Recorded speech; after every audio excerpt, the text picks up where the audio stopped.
Naval maneuvers of the 70s. Hundreds of vessels, thousands of naval aircraft.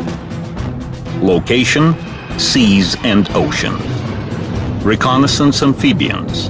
Anti-submarine airplanes and helicopters equipped with means of submarine search and destruction. Land-based missile carriers capable of destroying an aircraft carrier of a potential enemy. Ship-based aircraft are expected to be put on service. The Soviet naval aviation of the 70s represented a strong force. Russia, Sebastopol. September of 1910 was warm. On September 16, a huge crowd gathered at a suburban field to watch the first naval airplane. Everyone already got used to locos and automobile. Now there was a new technical wonder. The airplane made a run along the field and started to take off. The crowd screamed in fascination. The pilot waved his hand from the cabin. The airplane was piloted by a naval lieutenant Stanislav Dorozhinsky. Such was the first flight of the Russian naval aviation. A week later, another pilot, Georgy Piotrovsky, together with his mechanic, flew from Petersburg to Kronstadt. 20 miles were covered within half an hour. Reporters called Piotrovsky a long-range pilot. It was a real achievement for that time. Airplanes were not famous for their reliability, and any emergency water landing did not look promising. Airplanes with floats and flying boats were thought to be more suitable for the naval aviation of that time. For many years, hydroplanes became the lords at sea, mastering all military professions. The hydroaviation primacy failed only by the 30s. Mastering of high speed was then the main topic. So the float machines, with their bulky landing gears, stepped off the scene. They could not compete in speed with the land-based aircraft, and when the shore-based airplanes gained sufficient reliability, they started to oust the flying boats as well.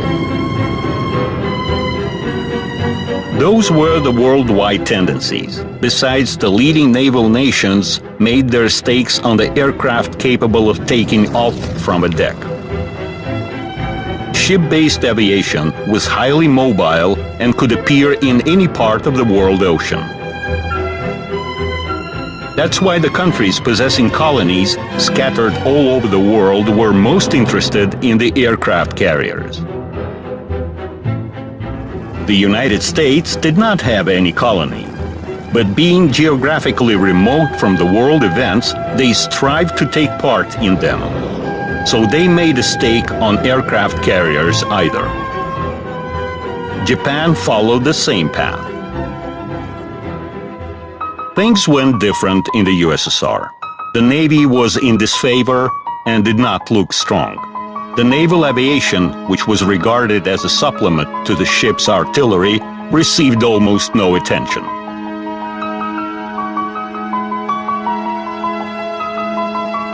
All kinds of resolutions defining Navy development could change nothing. Since the USSR did not have any aircraft carriers, almost all naval aviation was ground-based.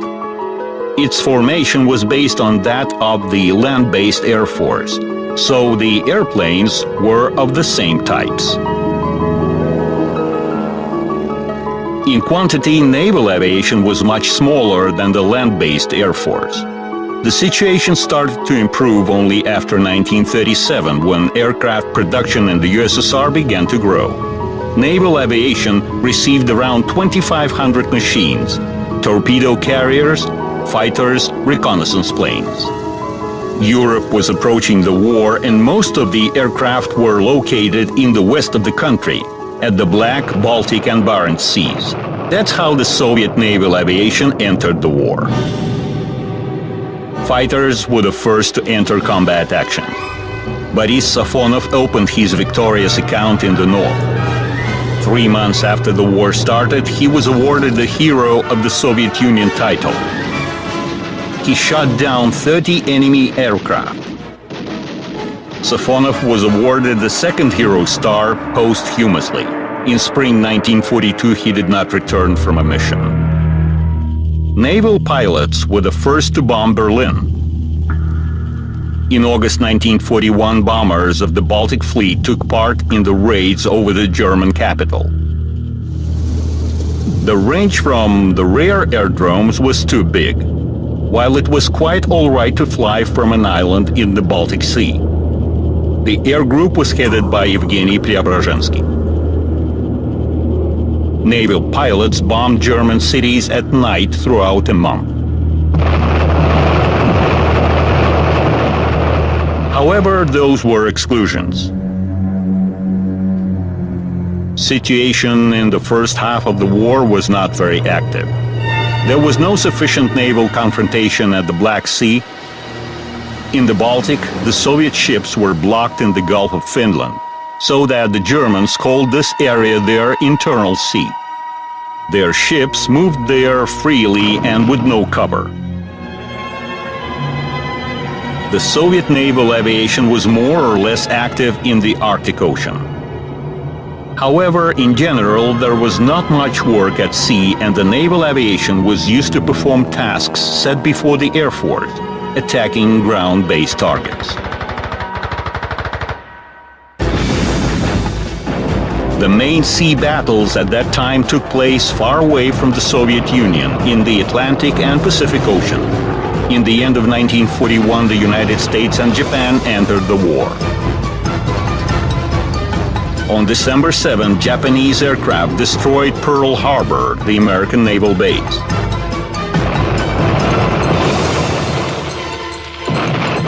From that moment, not a single operation in that theater of war was performed without aviation. The more the war developed, the more leading role it played. Enormous battles in the Pacific Ocean took place between the Japanese and American aircraft carrying units, with the participation of a huge number of aircraft. Hundreds of ships were destroyed. Their total tonnage would have made any country a leading naval empire. Gradually, Americans started to win, and Japan applied suicide pilots as the last attempt to halt the defeat.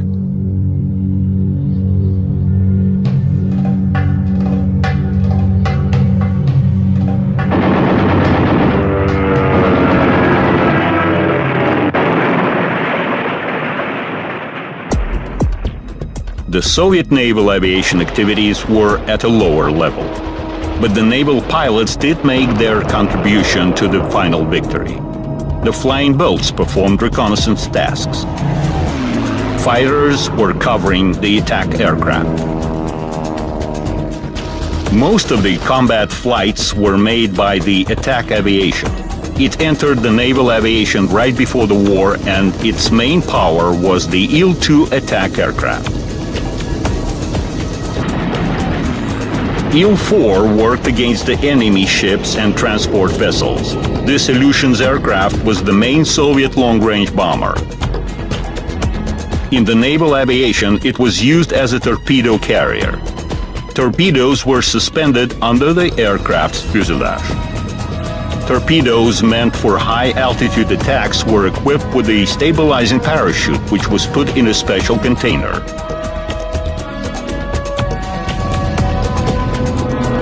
The Il-4 combat radius allowed to detect and attack targets at a large distance from the shore. Flower bed. This is Poppy 1. The orchestra is playing its tune. Let's start working. Do you read me? Over.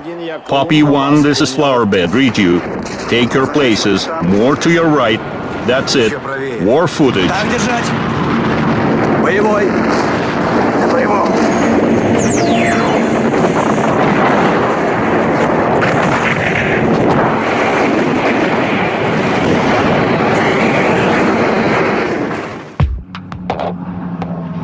In the second half of the war, the Soviet naval aviation received deliveries from the Allies. Kitty Hawk fighter, Air Cobra fighter, Catalina flying boats. But the best acquisition for the naval aviation was the American Boston bomber. Refurbished into a torpedo carrier, it was best suitable for such tasks.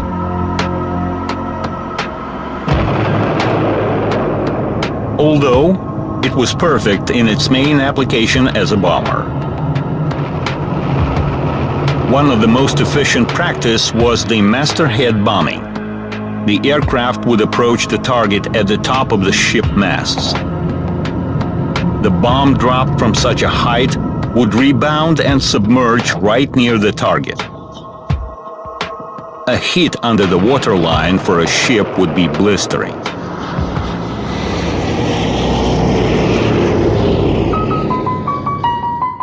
After the war, time came to draw conclusions. The Soviet naval aviation obtained a minor experience of its own. But there was experience of the Allies, and it showed that most of the ships were sent to the bottom by aircraft. This gave the ground to regard aviation, if not the main, then at least one of the main striking forces at sea. The Soviet post-war plans assumed development of a huge ocean-wide navy, including aircraft carriers. But in result, this was deemed to be excessive for the national defense. Preference was given to long-range bombers with nuclear weapons. Therefore, the Navy development plans were significantly cut down. Aircraft carriers were not built at all. As to the naval aviation, not many changes were anticipated. Besides, studying the former Allies' naval aviation experience was a risk of falling under accusation of worshipping the West.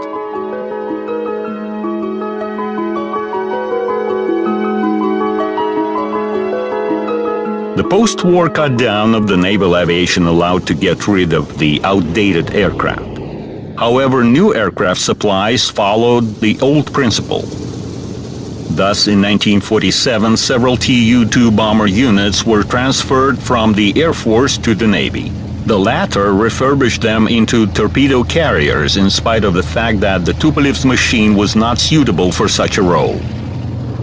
It did not have the required onboard equipment, but there was not much to choose from. After the piston engine machines, the naval aviation started to receive jet aircraft. The first were MiG-15 fighters. Their rearmament was significant and was made within a very short time. Units began to get used to the jet engine sound, a sign of a new stage of the aviation development. Everything was unusual in the new machines. The cockpit design, the reliable radio communication, the absence of noise, all was surprising. But there were concerns. Engines were not at all reliable, so pilots had to use emergency escape all the time, trying to make it more habitual without the catapult. Time was needed for the jet aircraft to break old images and become knocked home. There were MiG-15, then MiG-17, then the supersonic MiG-19. New aircraft appeared fast in those years. However, new machines were joining the Air Force in the first place, and only after that the naval aviation. After the jet fighters, the naval aviation obtained the jet bombers. Those were Il-28 and Tu-14. There started a kind of a competition between the two machines. The first Tu-14 flight was performed by Fyodor Apache in December 1947. The speed for a bomber of that time was fantastic, 900 kilometers per hour. The prototype machine was equipped with 3 engines purchased in England. However, they were consuming too much fuel and the assigned range could hardly be reached. Later, the Soviet, more powerful engines were developed on the basis of the British ones, and Tu-14 was put into production as a two-engine variant. The free part of the tail was now used to accommodate a gunner. The new engines increased the range, but the speed dropped.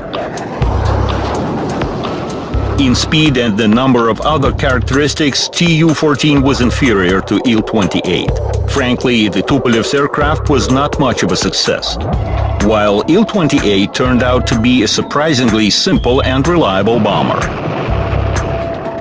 It joined the Air Force in huge quantities. Using its authority, Tupolev tried to push his aircraft through. The Air Force refused it, while the Navy command failed to counter the Tupolev's Tu-14. To be fair, Tu-14 had one advantage. Torpedoes fitted the bomb bay and did not diminish flight characteristics.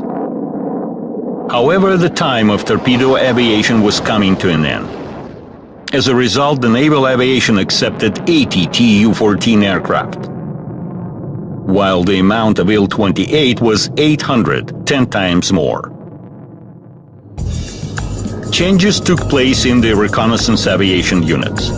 Instead of the outdated Tu-2, there were now the Il-28-based reconnaissance planes. Additional fuel tanks at the wing ends provided for the 5-hour flight duration. The flying boats also performed reconnaissance tasks. Their fleet was also renewed. The outdated machines were ousted by the modern BE-6. In the 50s, the naval aviation obtained the first helicopters, some of them designed specially for the Navy.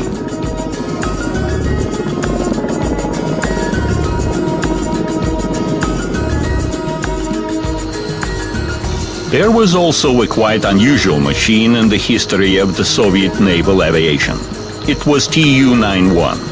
The Tupolev's Design Bureau started to make it for the first Soviet aircraft carrier, which was also still supposed to be built.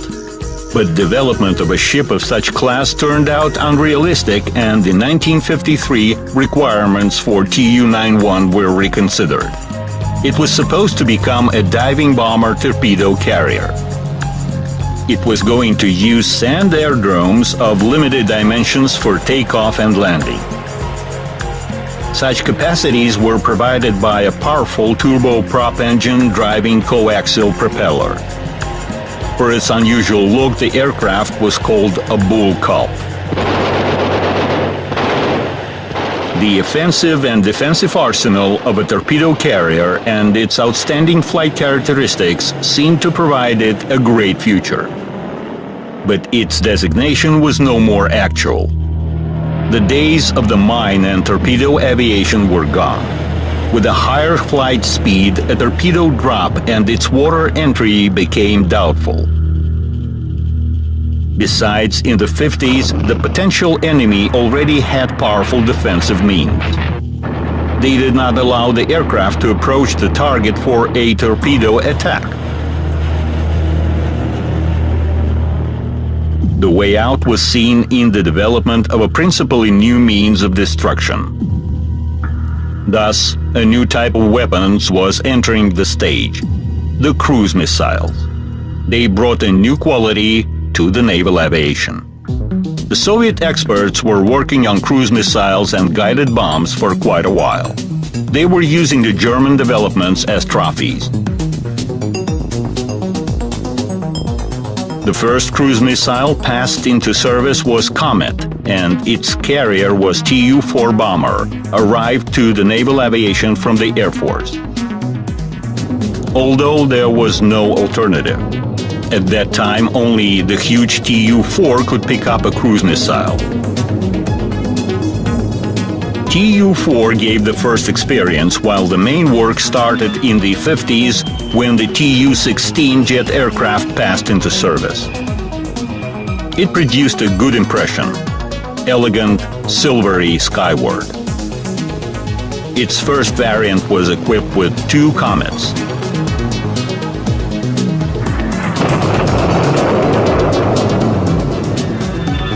Soon there appeared the combat Tu-16K-10 system with a powerful radar and a new supersonic missile. Operator was guiding the weapon from a cabin full of advanced equipment. Such system allowed not to approach the ship but attack it from a distance of up to 200 kilometers. By that time, the main sea threat for the Soviet Union was coming from the NATO aircraft carriers. They were assumed to be approaching the shore to a distance enough for the ship-based attack aircraft to be able to produce a tactical nuclear hit. So it was essential not to allow the aircraft carriers to approach the shore within the ship-based aviation range. This particular task was set before the Tu-16 aircraft. Later, they were joined by the Tu-22-based strike complexes. Soon the aircraft carriers turned to be just half of the problem. The American nuclear submarines with ballistic missiles on board represented no less threat. They were on combat duties since the 60s. They could use their weapons at different remoteness from the shore. So it became extremely difficult to keep full control over the areas of their patrolling. The sea warfare strategy had to be radically reconsidered.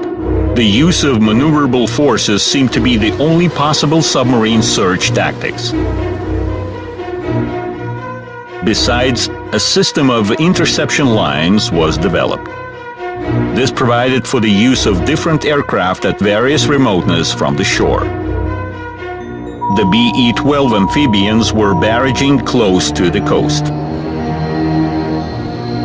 The main hopes were with the long-range anti-submarine aircraft complex Il-38. It was based on the highly reliable Il-18 airliner. Improvement of the complicated search equipment took several years. The aircraft was passed into service in 1969. The search algorithm was soon established. Il-38 carried locator beacons which were dropped in the area of the submarine possible location, creating a kind of a barrier.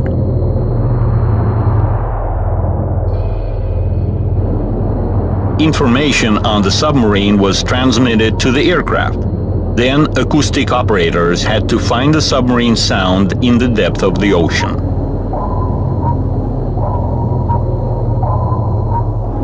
Commander, activity on beacon 8.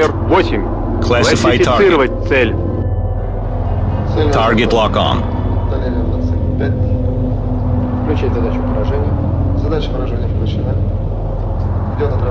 The roar of the turboprop engines was very disturbing.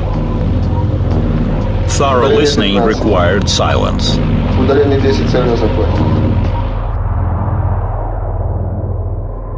Almost simultaneously, Americans issued a similar Orion aircraft. Its main distinction was in a more advanced radio electronic equipment.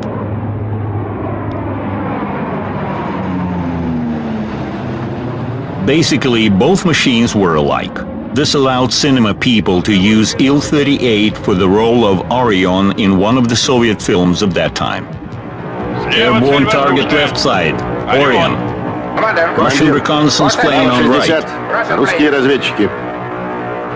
Look at the way the Russians are refueling. Посмотри, парень, как заправляются эти русские. You got 4 tons. How is the foe? Very good behavior. Helicopters were also used to fight submarines. Some worked from the deck, others from the shore. Both airplanes and helicopters acting at their own lines could find the submarine and attack it. For this purpose, aircraft were equipped with search and striking systems. Such systems were continuously modernized.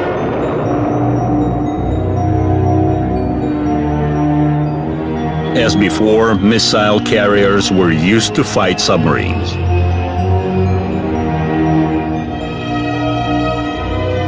Missile carriers' in-flight refueling was mastered. It was not an easy operation, but allowed to significantly increase the range. New generations of cruise missiles were coming on stage. They were becoming more improved with better characteristics in range, reliability, and precision. The extent of counteraction was high. The enemy's aircraft carrier units had to be kept under constant surveillance.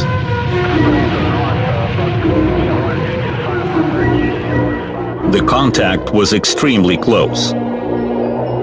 On May 25, 1968, a Tu-16 reconnaissance plane flew over a U.S. aircraft carrier so low that it touched the water and crushed.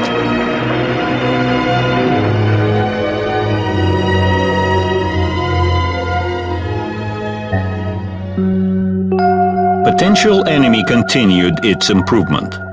By mid-60s, Americans passed new ballistic missile submarine into service with a range of several thousand kilometers.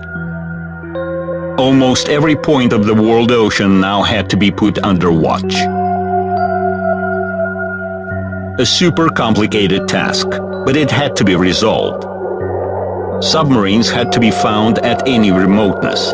The aircraft carriers were also had to be detected, the earlier the better. The work of reconnaissance planes was difficult since they were under constant attention of the NATO pilots. The problems were global and the funding was generous. In 1965, the necessity to observe enormous areas led to appearance of the Tu-95 aircraft in the naval aviation. They carried only surface search equipment. Detecting the target, they passed its coordinates to the striking aircraft and ships. They could do it at quite a distance from the Soviet shores. With one refueling, Tu-95 had a range of 14,000 kilometers, one-third of equator. The observation lines were as far as the Bermuda. The aircraft carriers were now detected 3 to 4 days prior to their approach of the ship-based attack aircraft range.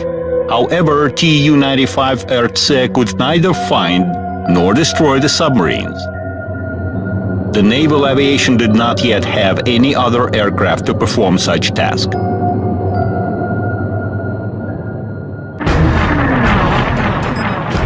Maneuvers of the Soviet Navy in the 70s went one after another.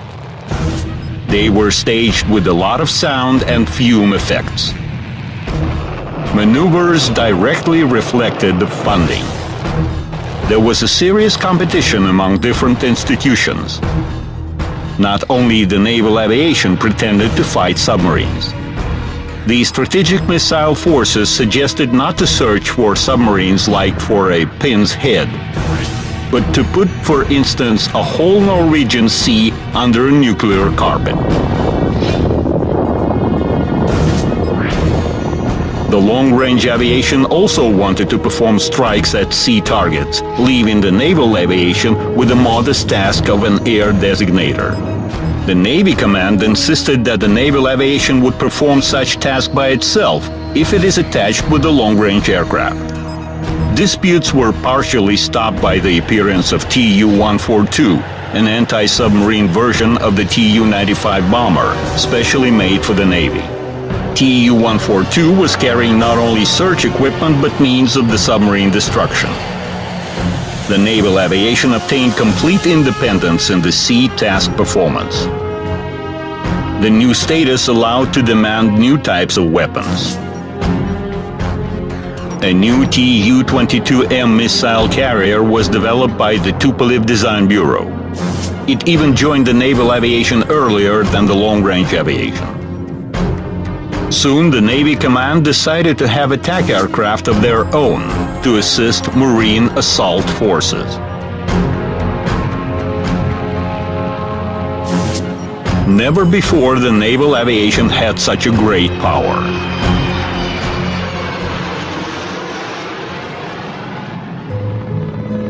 World ocean activities required coordinated behavior in neutral waters.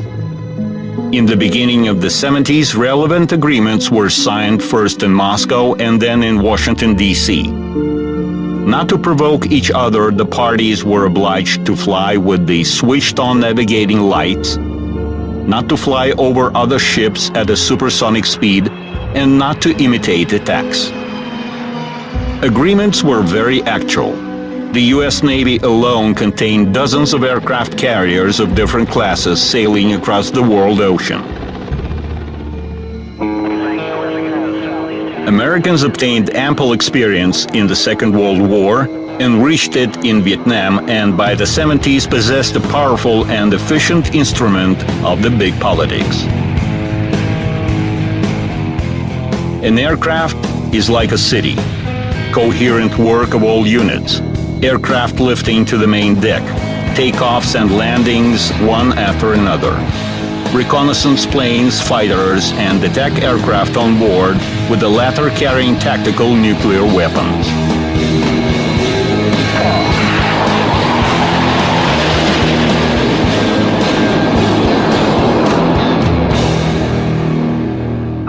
The Soviet Navy Command saw how efficient the American aircraft carriers fleet was. And it always wanted to have aircraft carriers of its own. Realization of such plans took a lot of time, and finally aircraft-carrying ships appeared in the Soviet Navy. At first they carried helicopters which needed only a small pad for takeoff. Soon special aircraft were built. The stake was made on machines capable of vertical takeoff and landing. Like helicopters, they did not require huge deck space. Such experiments went on in many countries. Development of such a machine in the USSR was undertaken by Alexander Yakovlev. But the task was very difficult, therefore an experimental prototype was first built. It was Yak-36. This aircraft was equipped with two lift cruise engines. The nozzles at vertical takeoff were first put downward, then turned, putting the aircraft into a horizontal flight. This aircraft had a complicated control and stabilization system with a wing end, nose, and tail control kits. Its predecessor was the Turbolot, developed by the Flight Research Institute in 1956. It was piloted by Yuri Garnaev. He was the one who first tested Yak-36. At first, the aircraft was tested in a tied-up position. Then there were short approaches, tested by Valentin Mukhin. Every new success in this sphere puts more problems than it solves, Yakovlev used to say about this aircraft. On July 27, 1964, Mukhin performed the first flight, although it was not vertical.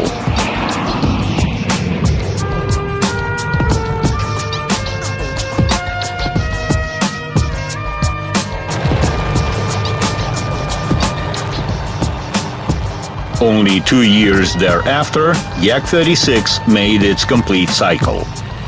Vertical takeoff, horizontal flight, and vertical landing.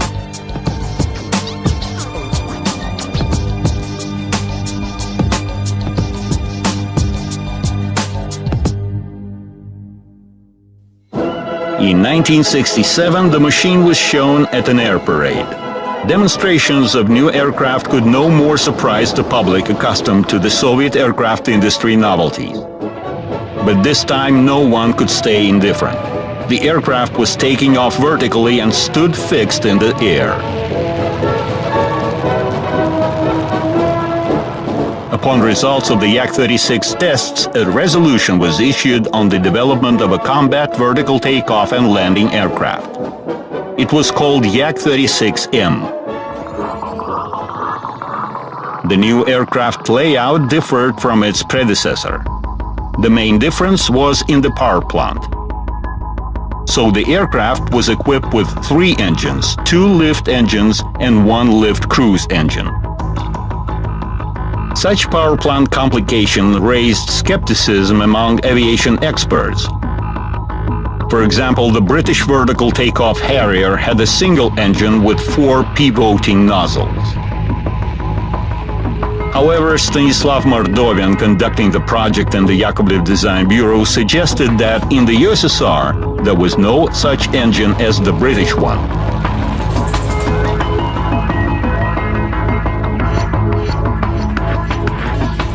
The first Yak-36 landing on the deck of the Moscow cruiser was performed by test pilot Mikhail Dexbach on November 18, 1972.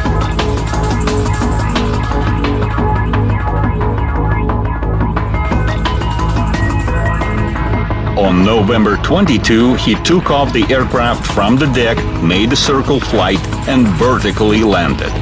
An entry in the ship log appeared, birthday of the ship-based aviation. Then there were tests of takeoffs and landings at rolling and on a moving ship. The aircraft armament allowed to work on ground, sea, and aerial targets.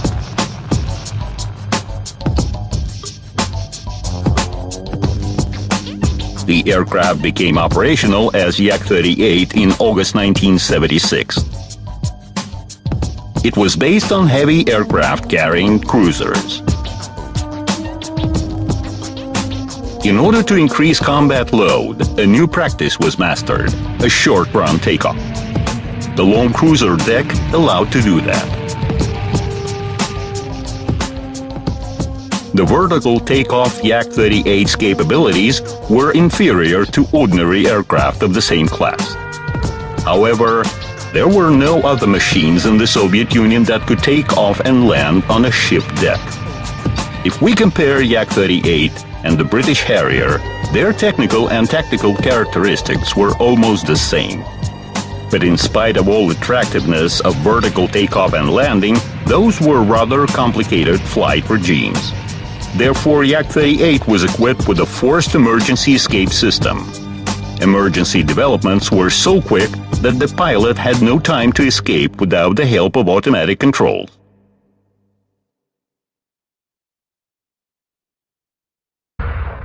Attitude toward ship-based aviation in the Soviet Union started gradually to change, although there was still a long way to catch up with the NATO countries with their powerful aircraft-carrying fleets.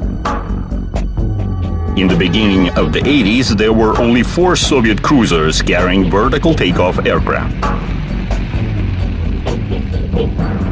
Therefore, apart from mastering combat vessels, landing on civil, dry cargo, and container carriers were tested.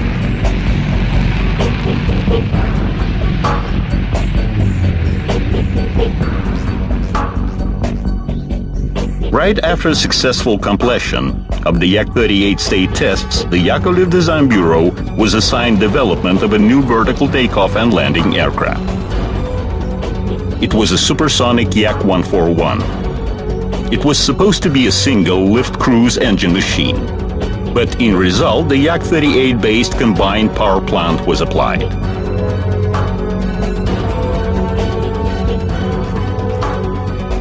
The first flight was performed in March 1987 by test pilot Andrei Sinitsyn.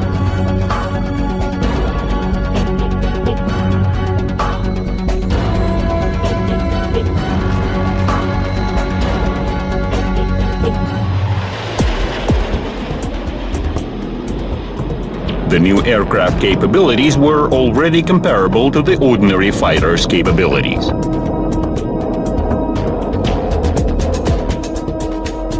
Wide use of the British Harrier showed that losing to ordinary aircraft in one thing, the verticals were winning somewhere else. For example, they lose in a common fight, while in close combat using helicopter hovering, they win.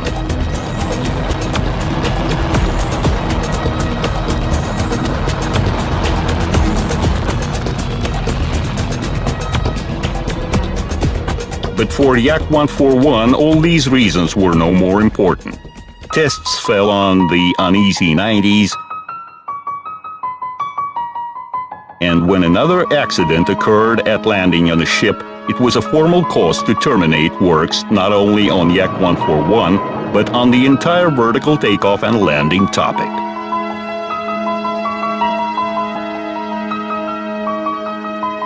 Moreover, the Russian ship-based aviation by that time was developing in a different direction. Construction of a classical aircraft carrying cruiser with a long and free deck for takeoff and landing. However, instead of a booster catapult used on American aircraft carriers, this cruiser had a sky jump. Together with the ship development, selection of the aircraft was started.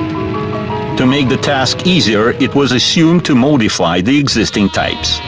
Prior to starting from a ship, aircraft were supposed to undergo long testing at a specially built ground complex Nitka.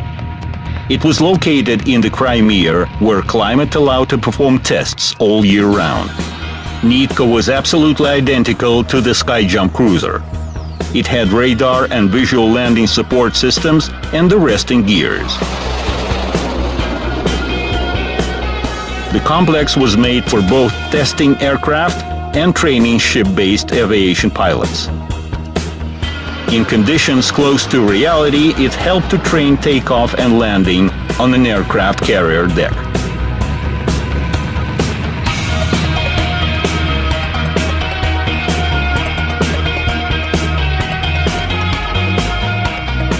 In result of comprehensive selection, the MiG-29 and Su-27 naval modifications became the main ship-basing contenders. In order to train pilots, the Sukhoi Design Bureau offered the Su-25 UTG trainer made on the basis of a cheap and simple land-based attack aircraft.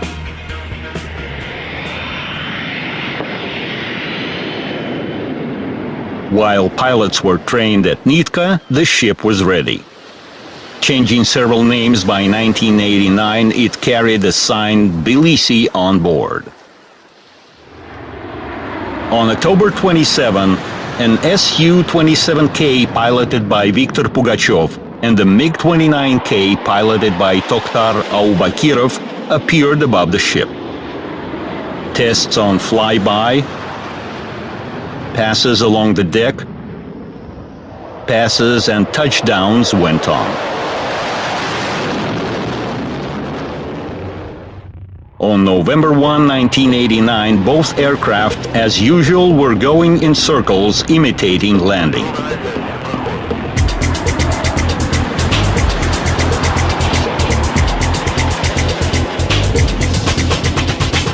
Tell Pugachev, let's work. This time I'll land. Got you. Arresting gears ready. Landing weight 20 tons. Arresting gears ready.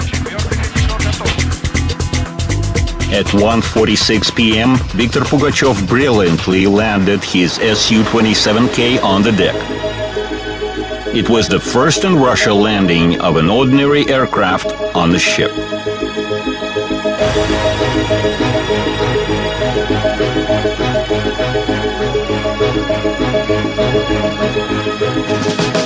Greeting the pilot, everyone almost forgot the other aircraft.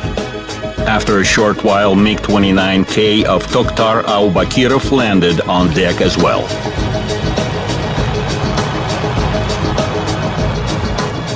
There was always a competition between Mikoyan and Sukhoi corporations. The first landing of Su-27 gave a lead to the Sukhoi Corporation. On the same day, parity was restored. Tokhtar Aubakirov was the first to take off his MiG from the ship's skyjump.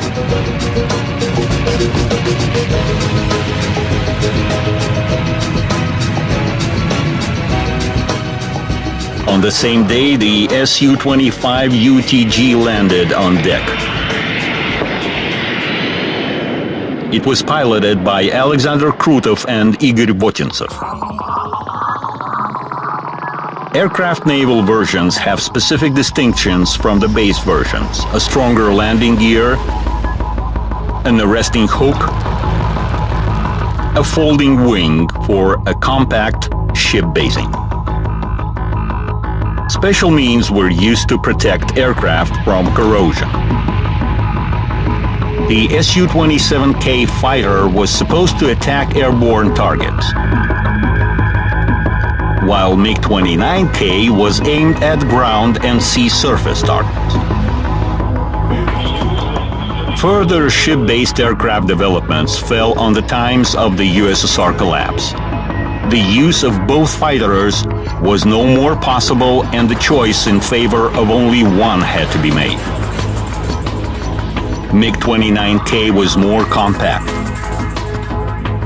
28 MiGs could be placed on a ship instead of only 18 Sukhois. But Su-27 had a longer range.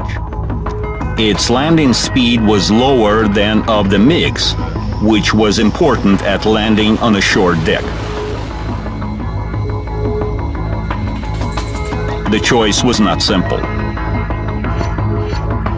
Finally, the stake was made on Su-27, which was called Su-33. The aircraft carrier was also renamed. It was called the USSR Fleet Admiral Kuznetsov. But the MiG-29K story did not finish there. In mid-90s, the Navy of India got interested in the aircraft. Upon the customer's request, the Mikoyan Design Bureau made a new version, even two versions, a one-seat MiG-29K and a two-seat MiG-29KUB. The avionics and armament was of course updated. Those aircraft took off in 2007. The Sukhoi Corporation also continued its research. It made its two-seat ship-based fighter even earlier. It was Su-27KUB. It was demonstrated among other Sukhoi ship-based machines at the air show in Zhukovsky. It is very prestigious to show your skills on public, but there is also work day after day.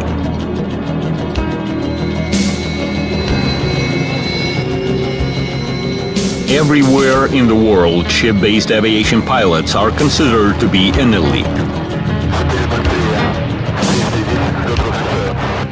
Landing on an aircraft carrier is not an ordinary thing. It is not easy for a heavy machine to get on a small rolling deck. Pilots are helped by this special ship landing equipment. One is the moon, a system of floodlights. When the pilot approaches a ship, he sees a certain light. Yellow if the aircraft is above the given path. Red if it is below and there is a threat of hitting the stern. Green means correct landing. The arresting hook will grab one of the arresting wires and the landing speed will be killed almost at once. This causes enormous G-loads over the aircraft and the pilots. No less difficult is the takeoff. A 30-ton fighter must gain the required takeoff speed on a 100-meter strip.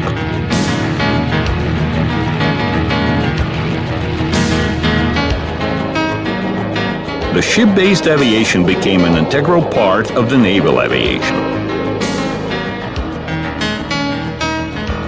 Navy is a specific instrument of the state. Complex but mobile and efficient. Navy can support peace and stability in any part of the world ocean. It can be independent or part of international forces, or can repel aggression at its coast, or protect economically important parts of its country. It can be a component of nuclear deterrence. Navy carries out different tasks, while naval aviation is one of its important parts. This needs no proof.